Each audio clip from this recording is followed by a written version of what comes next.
యద్భావం తద్భవతి. As a man thinketh so is హి.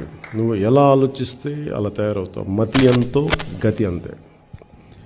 ఇది మా నాన్న చిన్నప్పుడు నాకు నేర్పించున్నాను.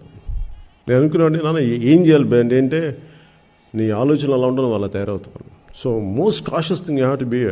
ఎందుకు ఇదే చెప్తాను అందరికీ అంటే, guard your thoughts, then that will guide you, that will become. If you don't guard అంటే మన ఆలోచనలు లేవో అవే మనకి హ్యాబిట్స్ అవుతాయి, అవే మన యాక్షన్స్ అవుతాయి. That becomes our destiny. అందువల్ల you have to carefully choose your thoughts. నేను ఎలాంటి ఆలోచనలు ఉన్నాయి, నాకు సరిగ్గా ఉన్నాయా లేదా, ఈ మంచి ఆలోచన నీకు ఒక suppose if you are aware of your thoughts, you know you can see where your heading.